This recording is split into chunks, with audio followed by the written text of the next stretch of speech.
I'm Elise Orlowski, a senior video director here at Cramer. And I'm Tripp Underwood, a creative director at Cramer. And at Cramer, we work with so many incredibly fascinating people from all over multiple industries. We have so many great conversations, many that are just too good to keep to ourselves. So now we're sharing them with the world. Right here from Cramer Studios. This is Pivot Points. Cut.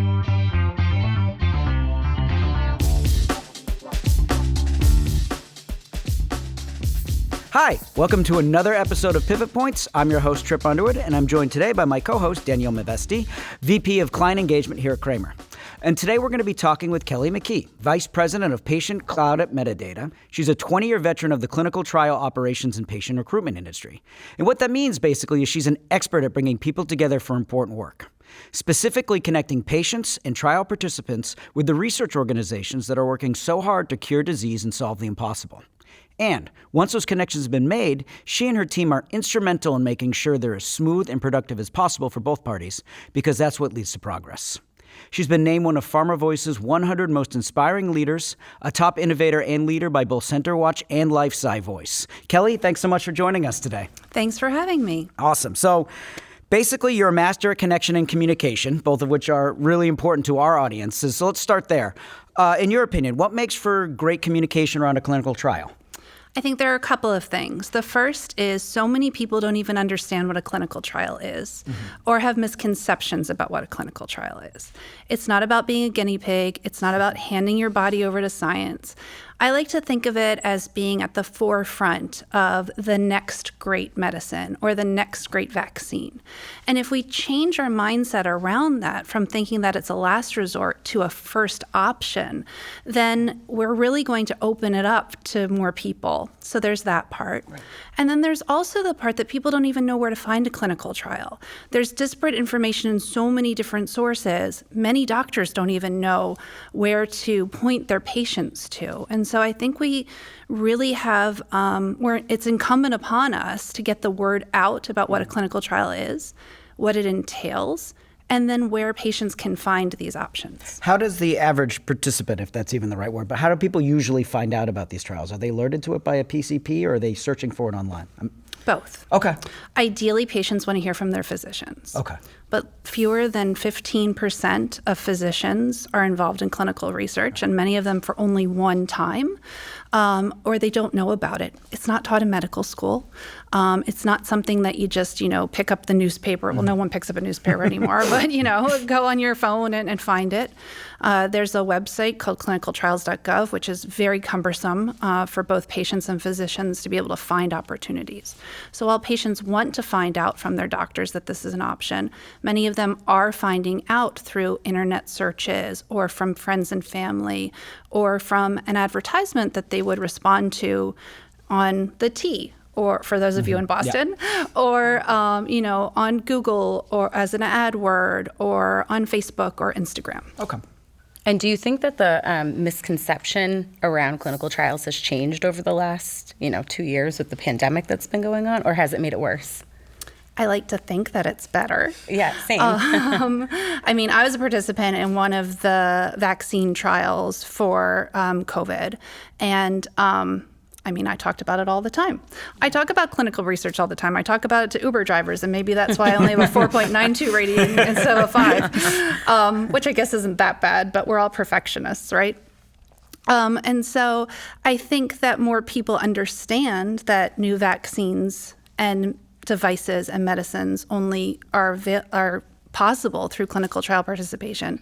But I think there's still a lot of misconception and the fact that people just don't view it in a very positive light. Yeah, or to your point, a lack of awareness. Right. Really, the only time I feel like I find out about clinical trials is when there's a one-page printout in the bathroom of my doctor's office. And those are terrible, aren't they? Yes. Yeah. Yes.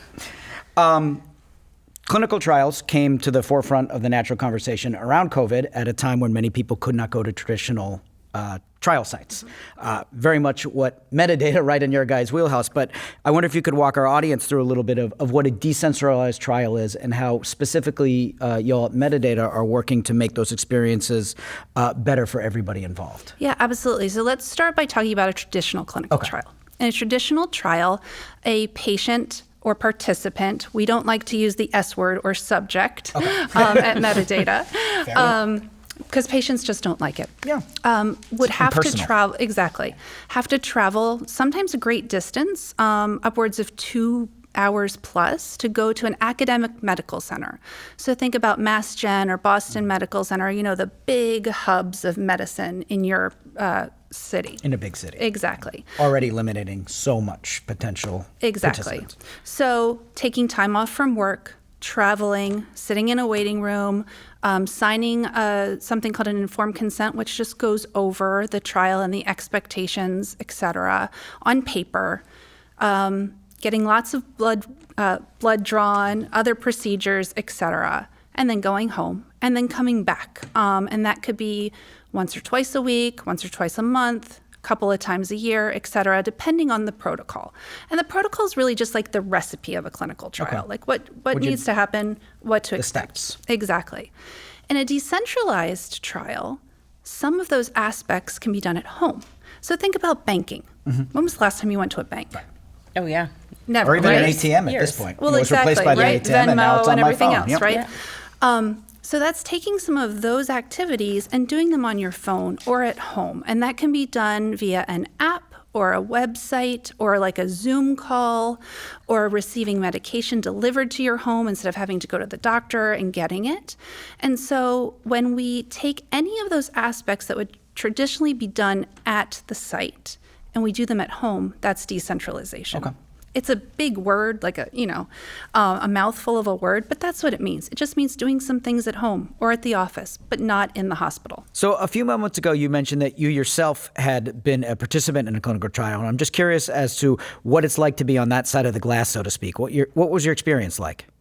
Well, I've been working in this field for over 20 years. Okay. I was a participant in one of the COVID vaccine trials in late 2020. Okay. So when I heard, thankfully, that vaccines were in development, I said, I need to be part of this because I've been doing this for so long. It was time for me to raise my hand and say, yep, it's my time.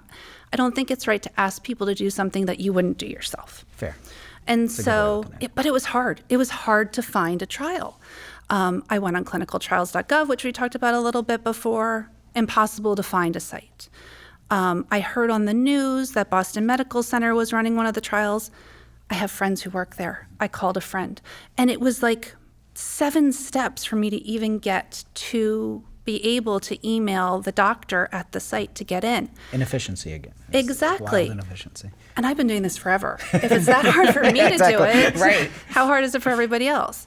But then, met with them. I qualified. I signed the informed consent. And it wasn't like it was super easy, right? I had that oh, should I do this? It's an experimental vaccine. What if it doesn't work? But what if it does work? And unless people raise their hand and say, I want to be part of the solution, there is no solution. And so it was easy for me to do it. And it's easy for me to do it because I have a very flexible job and I have a company that's very pro-clinical trials, obviously. And I have resources to help with my children and my dogs, et cetera. Proximity to the trial site. Exactly, right. I live outside of Boston. It's not hard for me to get there.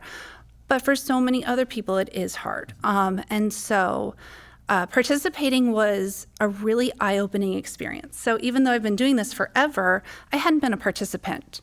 And so unfortunately, the trial I was on did not use metadata technology. Well, it must not have because you're saying you had to drive there and fill out all the forms. So, yeah. Right. So many are hybrid, right? So I had an app on my phone where I had to say if I had any symptoms of COVID every week.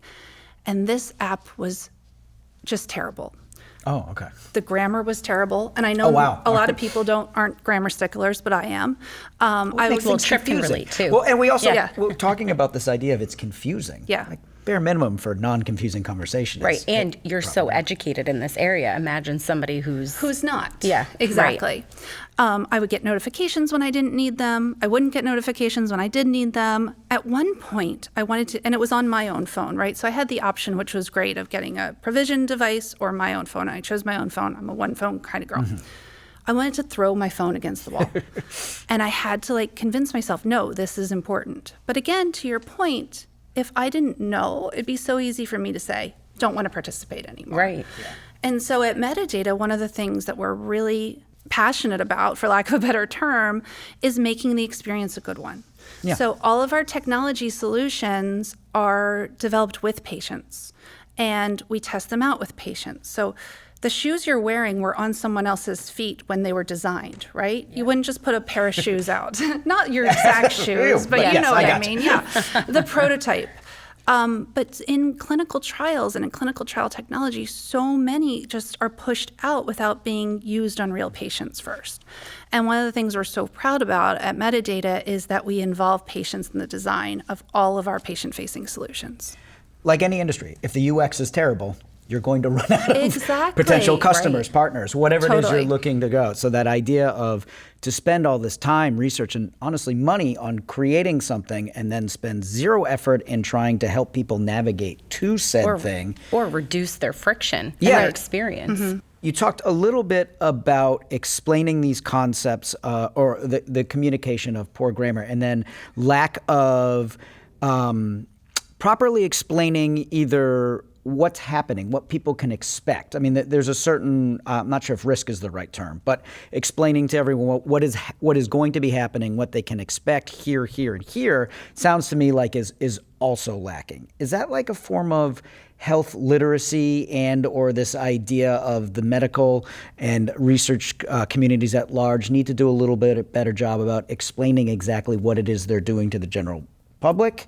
Do you think that affects some type of participation, this not clear understanding of what's happening? Just this idea of communicating to patients, I mean, communication is a huge thing, right? That's why we're here today. The informed consent form that we talked about earlier is a massive document that goes over everything. You need to do it. Regulations make you do it, right? It's the right thing to do too. But not everybody learns very well by reading text-heavy 13, 15, 20 pages of data, right? We all learn in various ways. And we want to learn as we go, right? So if I give you a calendar and say, here's your calendar for the rest of the year, are you going to remember it in 3 months? No. Right. But if I say, here's a notification of everything you need to do today on your phone, or hey, let's watch a video about what you need to do, you're going to learn about it in a different way. And so health literacy in clinical research is really about providing options to patients so they can get that information and digest it in a meaningful way. We also need to understand, not only do people learn about things in a different way, but we're all different, right? And so diversity is really important in clinical research because we want the medicines and vaccines and devices to work in the population that eventually is going to have them as a marketed product. But if we make it so difficult to participate in clinical research that only a subset of the population can participate, then not only are we missing out on including a more diverse audience, but we don't know that that medication or vaccine or device is really going to work in the general population. Data's not as robust as it possibly needs to be. Exactly. Never mind should be. Right. And talk about building, I'd imagine, trust in those other communities. It'd be much harder to do so. Right. Without their buy-in during the clinical trial process. Exactly. How long has Medidata been playing in this space? Yeah, Medidata has been playing in this space forever as well, right? So Medidata actually ran the first decentralized trial over 20 years ago with Pfizer. We've run the largest decentralized clinical trial, which looked at different doses of aspirin. And we like to say we're running the most important DCT, which is yours, right? So the first, the biggest, and the most important, that's Medidata. Many people think that DCTs are a new thing because they started hearing about them during the pandemic because, Tripp, as you said, we couldn't, how I heard about it. we couldn't travel. But they've been around a long time. And if you think about DCTs as any aspect that, as we talked about before, you could do at a hospital or doctor's office, but you're doing at home or at your location of choice, then that really opens up decentralization. Now, so many companies have come out in the pandemic with lots and lots of flashy marketing materials, but they don't have the expertise. At Medidata, we support, I think the last thing I heard was 70 50% of the world's clinical trials in one way or another. Which is impressive. Yeah, that's huge, right? Right. We have not only that breadth of experience, but we have employees who have been doing this for a long time, are leaders in the field. It's not just like one head person, right? It's all of us. And we're all passionate about the work that we do. And so when you look at global reach and expertise and passion and wanting to make things better and better, Medidata is the best DCT provider, hands down. And I imagine you guys are benefiting also from the rise in telehealth and people just becoming more comfortable with the concept outside of decentralized trials might spill over into the research realm as well. Yeah, patients are ready for it. Right. We've been ready for it for a long time, right? We talked about banking or Instacart for groceries or, anything, right, has been decentralized, Exactly. if you want. Right. But sometimes pharma lags behind. So that push in the pandemic really made it more mainstream and made it more acceptable, if you will. But patients are ready for it. Patients are ready to learn about opportunities, to participate when it makes sense for them. And I'm not saying that clinical trials are the right option for everybody, but I want them to be an option for everyone. And then by really focusing on experiences and optimizing those experiences, we're not only going to be able to offer clinical trials to more people, but when more people participate, we're going to be able to speed drugs and vaccines and devices to market. Get them to the people that need it Exactly. faster. Perfect. Yeah. Kelly, against Medidata's competitors, have they been in the space just as long? No. Have you been? Okay. Yeah. No, not by leaps and bounds. We've been Okay. doing this for a long time. Yeah, and I just go back to the pandemic, and really it was like the curtain was lifted during the pandemic, I think, for so many people on the steps in a clinical trial. And, of course, I've had the privilege of working with Medidata in that same time frame.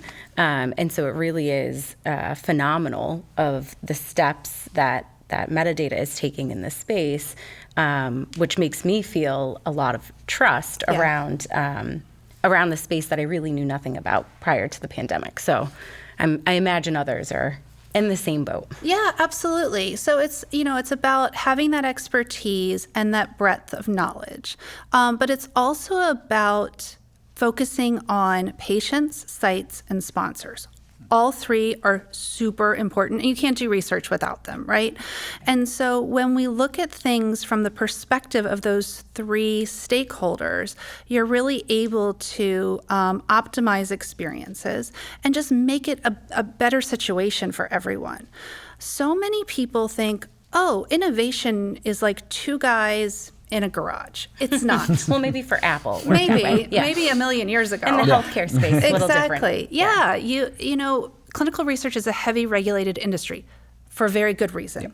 We have a sordid history. We're not, pushing that under the rug. We're only going to make it better when we use that experience, understand what has happened and what needs to happen, and then involve real patients and real sites and, work with sponsors to find the very best solutions. I just want to pivot a little bit into a different topic and around sustainability. Yeah. We've been hearing companies really focus on this area, especially in the healthcare space. And we know that decentralized clinical trials are helping not only Medidata be more sustainable, but also partners and patients. So can you share with us some of the steps that Medidata is taking in that space? Yeah, there are a couple, right? So not only about bringing clinical trials to patients instead of bringing patients to clinical trials through our, My Medidata and Patient Cloud or our decentralized clinical trial technology, but also in the fact that we're moving from treating clinical research as a transaction to being continuous engagement. And what do I mean by that? Well, if we bring clinical research as an option for more people and in the pre-trial space help them prepare, educate, empower them to be able to choose clinical research, and then in the post-trial space return their data, make new opportunities available to them, we're creating sustainable patients. 98% of patients who participate in clinical research would participate again.